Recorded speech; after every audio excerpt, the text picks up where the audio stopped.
पन्नाधाय का चरित्र चित्रण। तो सबसे पहले आपको इसका भी प्रश्न लिखना है। क्या लिखना है?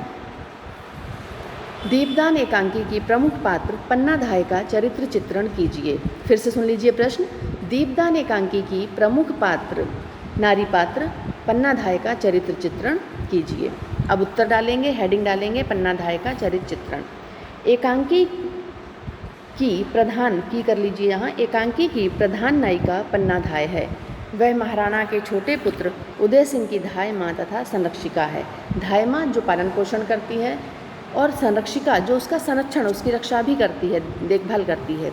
वह अत्यंत ममतामयी, कर्तव्यनिष्ठ, स्वामी भक्त, बुद्धिमती, दूरदर्शी है। ये उसकी विशेषताएं हैं उसके चरित्र की। कौन कौन सी?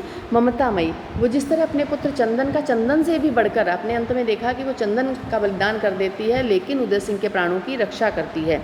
तो हम कह सकते हैं कि वो अत्यंत ममतामयी, कर्तव्यनिष्ठ, राज्य के प्रति जो उसका कर्तव्य था उससे वो अडिग नहीं होती है। हर प्रकार से वो अपने कर्तव्य का पालन करती है। स्वामी भक्ति, स्वामी भक्त भी है, वफादार जिसे कह सकते हैं हम। बुद्धिमती और दूरदर्शी, वो बहुत दूर की सोचने वाली है कि अगर ऐसा करूँगी तो ऐसा होगा। जैसे कि उसने सोचा कि चंदन को अगर मैं सुला देती हूँ तो उसके उदय सिंह के धोखे में बनवीर से मारकर संतुष्ट हो जाएगा और उदय सिंह की रक्षा हो जाएगी।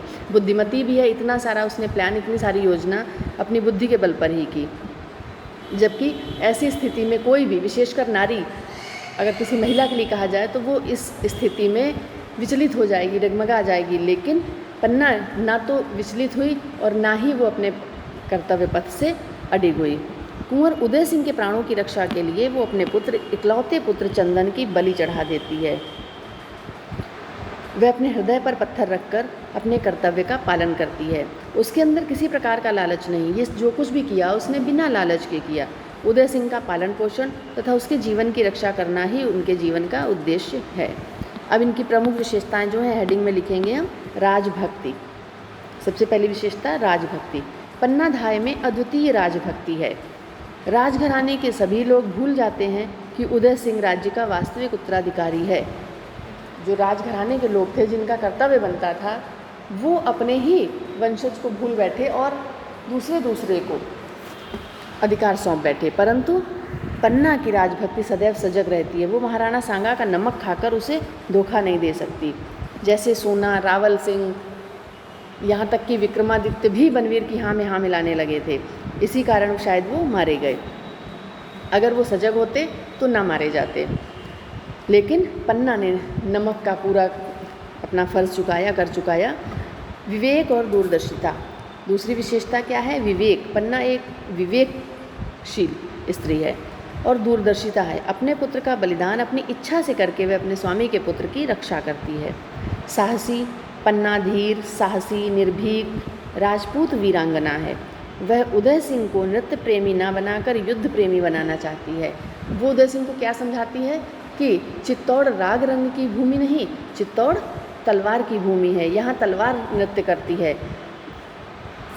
अपूर्व त्याग, पन्नाधाय का त्याग भारतीय इतिहास का अपूर्व त्याग है। कुंवर उदय सिंह के प्राणों की रक्षा के लिए वह अपने इकलौते पुत्र चंदन की बलि चढ़ा देती है। पन्ना का त्याग, इससे पूर्व ना तो किसी ने ऐसा किया होगा और ना ही शायद बाद में भी किसी ने, कि अपने हाथों से ही अपने आँखों के सामने अपने पुत्र को, अपने स्वामी के पुत्र की रक्षा के लिए, अपने कर्तव्य के लिए वो बलिदान कर दे। बहुत सारे ऐसे वीर और वीरांगना हुई हैं भारतीय इतिहास में, लेकिन पन्नाधाय का त्याग अपूर्व माना जाता है।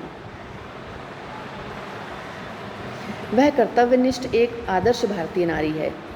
वह वीरांगना भी है जो बनवीर जैसे दुष्ट से मुकाबला करने में भी नहीं चकती तथा अपनी पटुता से वाकपटुता बोलने की चतुराई से बनवीर को निरुत्तर कर देती है। तो ये था पन्नाधाय का चरित्र चित्रण, इसे आपको लिखना है। इसके बाद आगे बनवीर का चरित्र चित्रण हम लिखेंगे अगले वीडियो में।